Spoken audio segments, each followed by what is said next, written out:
this is kind of a long story. It was kind of my hobby to look at graph pulsar from different kind of perspectives, and I was lucky to meet certain people who let me have their interesting results from the graph pulsar. This on the right, you can see the picture of an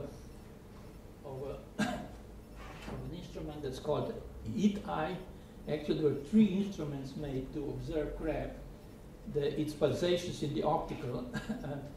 And the idea is to actually detect photons, single photons, and time them, and then we analyze those single photon timing data to see how crab rotates, how do we see crab rotation in the optical.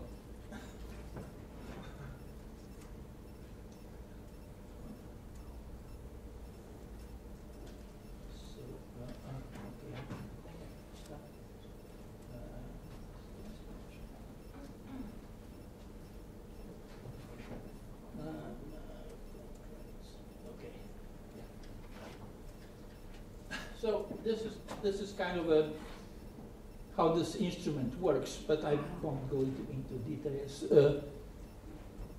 So now this kind of shows our results this is from results from the NTT telescope in Chile, and the idea is, so you see you can see how individual pulses actually arrive to the detector. The photons are actually detected with a time resolution of, I think, 50 picoseconds, extremely precise time resolution. And the timing, of course, is very precise, is controlled by a Cesium clock. And also gauged to the GPS timing. So now, so when we see when we detect photons, then we make diagrams that we call waterfall diagrams, which means that we simply fold times by periods. So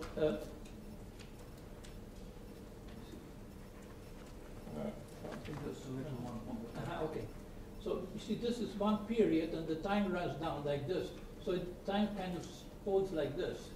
So this is one period, and then you can see the pulse here. So this, you know, this we call the phase of the pulse, or kind of and so we can see how the phase develops with time, because the pulse slows down. See, the phase kind of goes down. If it wasn't slowing down, then the phase would be constant, as a constant function of time, but it slows down. So from this kind of a phase that we can see on this diagram, we can calculate the turns of the pulsar in this, with a simple formula. But what I wanted to show you is that we can be extremely precise, because we have extremely precise timing. So, and also, as you can see on this diagram, the pulse is extremely, in the optical, the pulse is really extremely uniform. It doesn't, you see, there's no, so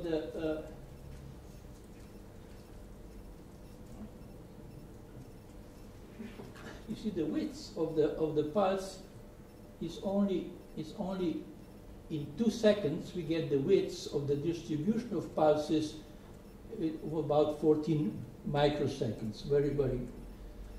Now, what do? We actually observe pulsar in 3 periods of a year. Actually, here I represent two periods. So you can detect the phase of the pulsar. This is the phase that has been detected during January 2009, and this is the phase that's been detected during December 2009. Now, we try to join this phase with an idea that the pulsar is actually slowing down with a constant slowdown index. So you know, it's the frequency is changing like this formula here.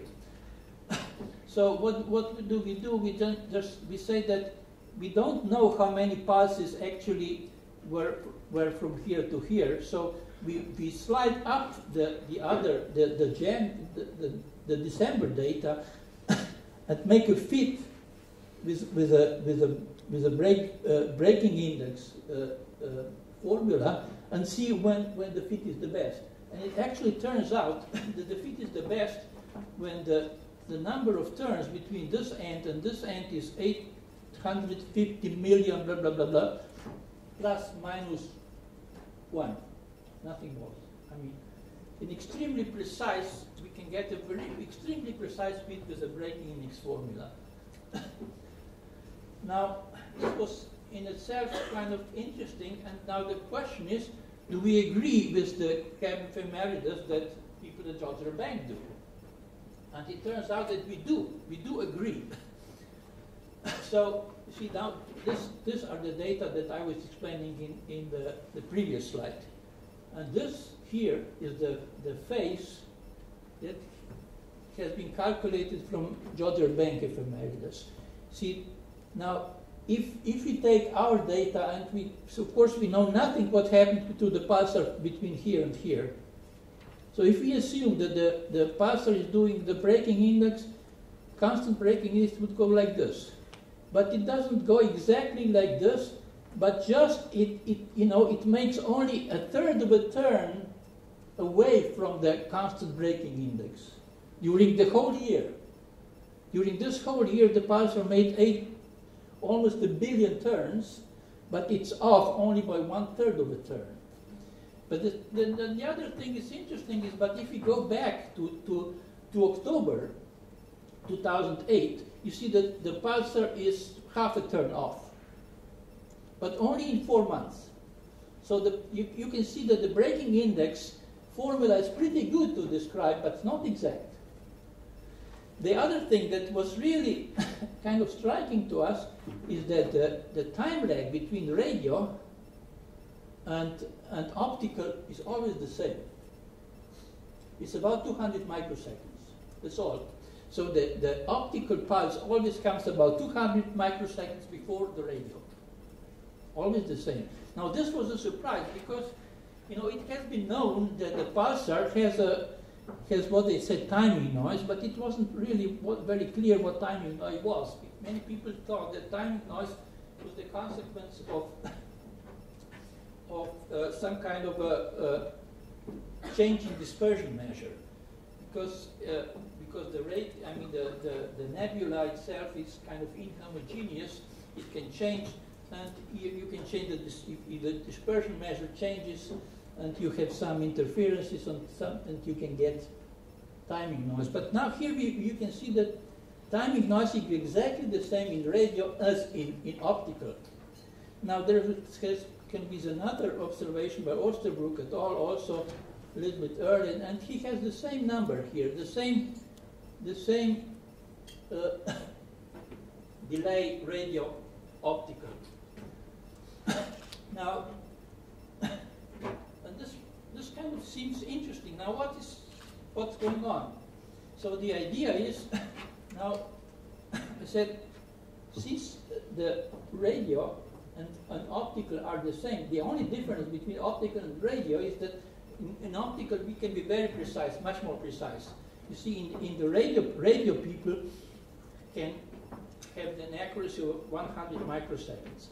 We can have an accuracy below 1 microsecond, maybe 0.2 microsecond in a few hours. So we can get the phase to 0.2 microseconds in a few hours. Like by radio, they list the accuracy of about 100 microseconds. Here I give you, the structure of Jodrell Bank ephemeridus. What they give you, they give you the date, of course, and then you have this TMIT TJPR.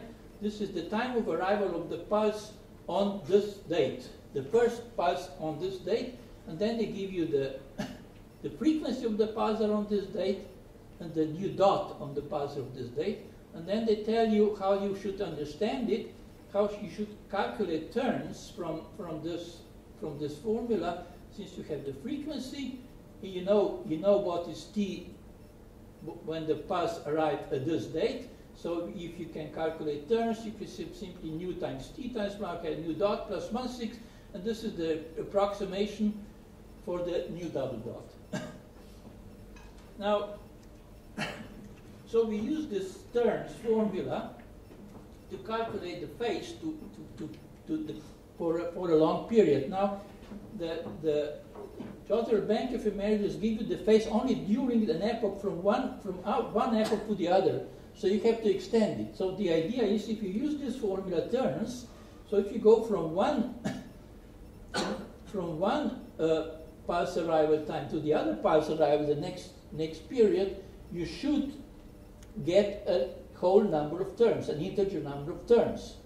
And this is something that you have to check. So what we do, it turns out that you see, if you take now the fractional part of the terms between different periods, you can see that it's not always integer. And this is because pulsars get glitches. And sometimes if the observations are simply not short enough, or that you would get the frequency right. So sometimes you get glitches, and sometimes you have a few errors. So here I say, so when I just for what I'm going to say later on, I would like to tell you what these green numbers mean. Now we have, sometimes we could, because of this, sometimes we correct the phase to make things look kind of more sensible. We make just, I think, 15 corrections or so. So this is 1, 2, 3, 4, 5, 6, 7, 8, 9, 10, or 12 corrections, something like this, out of 300 points. So that's not very much. But I think I will be able to convince you that they are necessary, those corrections. Maybe not. Now, here I plot the nu dot as a function of time for the pulsar. Namely, Lyon and Pritchard published an article in 1993, which is actually still quoted, and people claim that the Krebs pulsar is breaking with a constant breaking in as 2.51 plus minus 0.01. Now, and so if you assume that they are correct, then the pulsar nu dot should be a straight line like this. But it's not. You see, nu dot, it's a straight line from here to here. It's a straight line from here to here, but then it does something from here to here. So what we did, I said, okay, let's take this nu dot breaking index and subtract the breaking index log from this nu dot and see what the residuals are. The residuals are here. And you can see that, you see, residuals should be a straight line if the breaking index was constant. But you see that the residuals are straight lines, but in segments. So here I just simply, I said, okay, these are segments. So this breaking index here and here are more or less similar, but not quite the same. When this one is different, then this one is different, and so on. So the breaking index is not constant, but I simply assume that the breaking index is changing during those periods. So what happens if we do that? Now, first, let me tell you about the space corrections that we have to do. You see, if you plot the phase of the pulsar,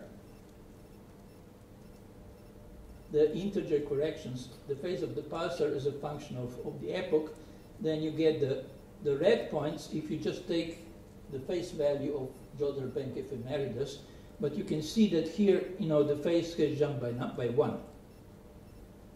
So, okay, if it jumped by 1, that's where I make the phase correction. So,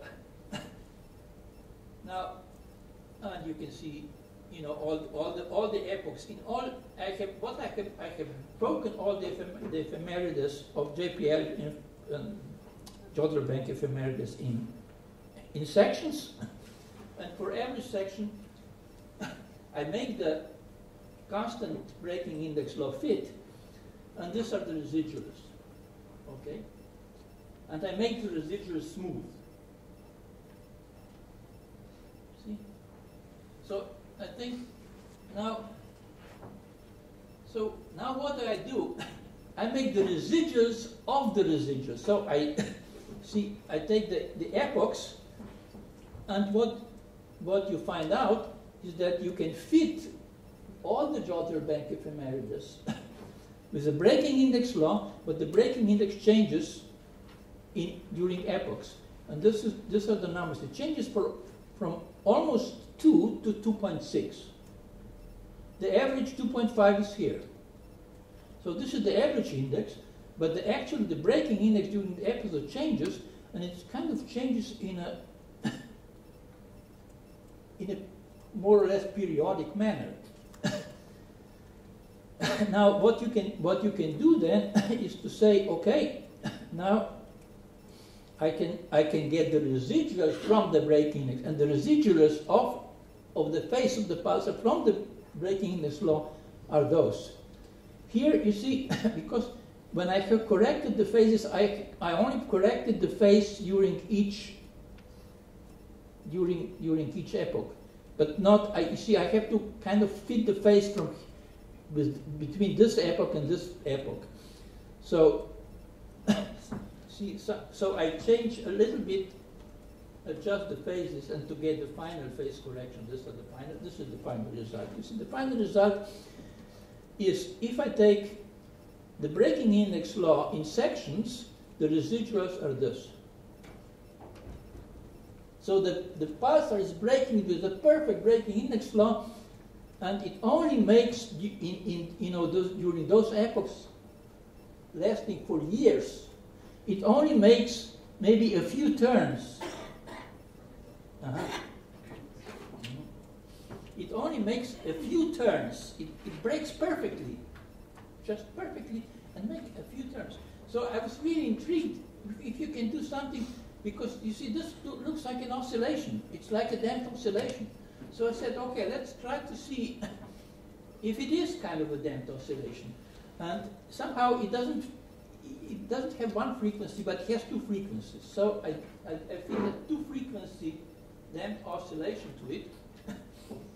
And here you can see those curves are fits. And here I have plotted the frequencies of the damped oscillation.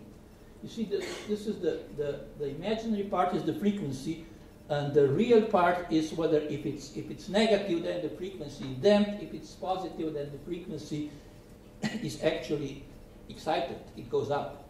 The amplitude goes up.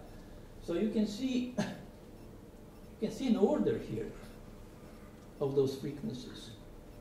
You see, both frequencies are damped, and then one becomes excited, and this one, you see, this one is very small. I mean, the size of the circle is kind of the log of the amplitude. And you can see that this one becomes really excited, then both are excited, but very little, because they have very small positive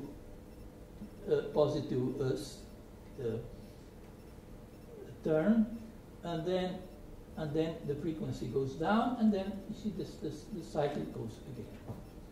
So this is now.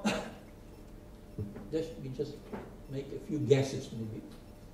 Now, why would the breaking torque not be 3, but 2.5 or whatever? Why would the breaking torque change at all? So when I thought about that, I reminded myself of the old odometers, the cars, the cars had odometers so that, actually a motorcycle, I remember, it had a rotating magnet inside a copper shell. And this copper shell was on a spring. So if the rotating magnet was rotating very fast, then it was making an eddy current torque, and the needle would go farther. So I thought that the pulsar may be something like this. So there must be a copper shell outside of the pulsar, maybe.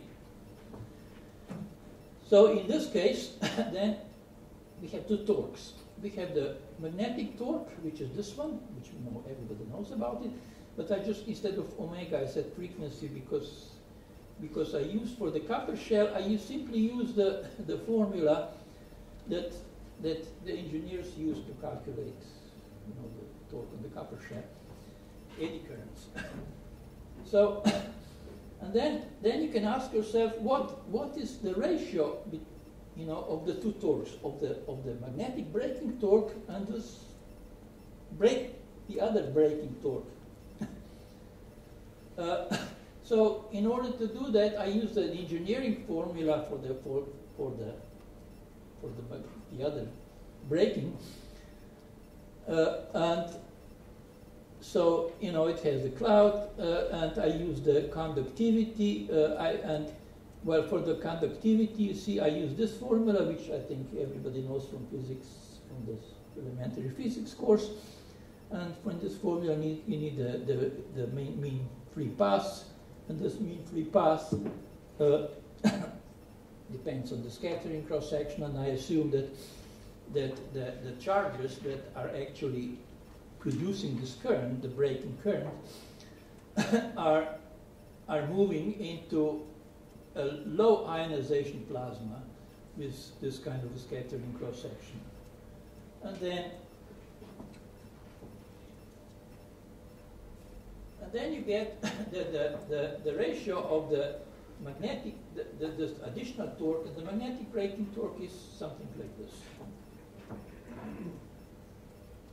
Now, and then you get the brake. What is the braking index? The braking index is then the 3 minus 2 times the additional braking torque divided by total.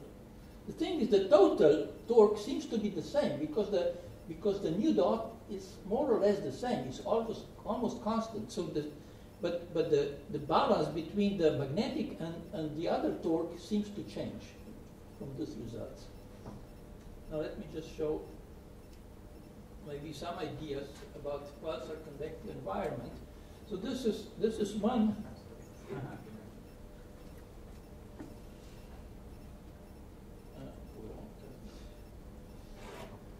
You see, what is pulsars convecting? This is kind of the 3D image of filaments of pulsar nebula. This is a 3D image that's been made based on the H-alpha line, nitrogen, and sulfur line. So, and you can see that there are filaments, big currents around the pulsar, which these currents are probably driven by the pulsar. And you see, these currents are not filling the whole sphere, but there's a lot of room to, for the 30 hertz to go out, the magnetic. But some part of it is probably breaking here. Well, the other one is also, I showed the picture which you probably already know, which is the crab movie, which shows, you see, the shell that I've shown before, the shell is about here. So this is inside the shell. This movie here, this is the Chandra movie, and this is the Hubble Space Telescope movie, Chandra in X-rays and Hubble Space Telescope. And you can see that something is going on. So I assume that the pulsar is actually, is driving this, and the one thing is interesting. You see, you have I was talking about two frequencies. What do those frequencies? What do they mean? Well, one frequency is, I would assume, see, the pulsar is experiencing an outside torque which is breaking it. So there's an outside magnetic field, and you have a magnet in an outside magnetic field, and you know that it oscillates. So one frequency is this oscillating torque. What is the other one? Well, the other one is probably, I would expect, kind of the fundamental frequency inside this cavity. You have kind of a cavity of a cloud, and the pulsar inside, and the electromagnetic radiation has to go to the cavity and back. And this is the second time. If you look at the time scale, it kind of makes sense. But I'm far from. Well, the other thing, and this is my last picture, is I find this really very interesting. Is that people have, Agile has found that the pulsar, not the pulsar, but the nebula, the Crab nebula, has X-ray flares, gamma ray flares. And actually, there were here. You see, you can. This are data from Agile, and this data span from about here to here in our picture, and you can see that before the big glitch, exactly 120 days before the big glitch, there was also a big gamma ray flare. So I think what may be happening, of course, now the magnetic field is winding inside this nebula. It's winding. It cannot get out. So it stresses the plasma because it transfers angular momentum to the plasma. It stresses it, and then when the stress becomes too large, it breaks. And it's kind of this maybe in a similar thing as a solar flare. And this is all what I wanted to tell you. Thank you very much.